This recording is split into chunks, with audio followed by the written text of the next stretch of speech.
There are two types of slings, one for shoulder or arm injuries and another for collarbone injuries.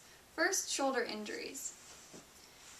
If the person's arm is at a 90-degree angle, this could mean that their shoulder is dislocated, their elbow, or their arm or their wrists could be broken. In this case, you would take a triangle bandage.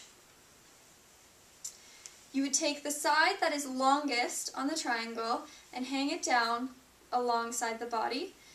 Take the corner that is the biggest and put it to the affected elbow, making sure that you're putting the other corner over top of the non-injured shoulder. Then you would take the extra material and bring it around to the back and tie it.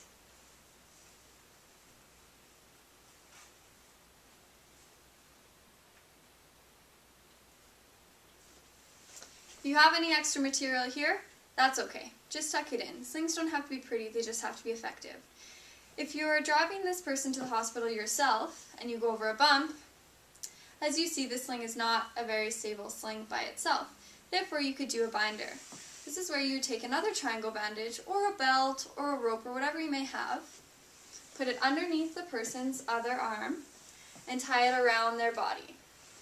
This way, if they went over a bump, it is much more sturdy. Make sure that you're not causing further injury when doing this. If this is the bone that is broken, you obviously would not want to tie a very tight bandage around here. The second sling is for a collarbone injury.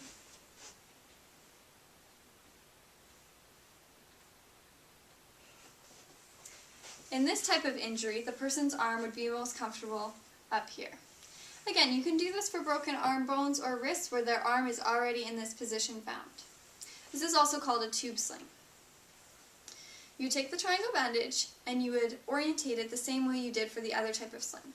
Long side goes down the length of the body, big corner goes to the affected elbow, other corner goes over the opposite shoulder or the non-injured shoulder. Then you would take this material, tuck it under the arm without moving the person's arm, bunch all of this material at the elbow and start twisting. Keep on twisting and tie it around the back of the person's body.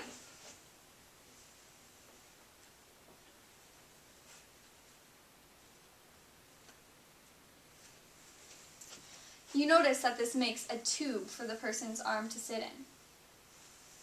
This is a much more sturdy sling, and you might not have to do a binder for this, although if a person has broken their collarbone, it is very comfortable to elevate the elbow up a little bit. You can do this by taking a jacket or a sweater or whatever you may have and placing extra material under here for the person's comfort. Again, not causing further injury.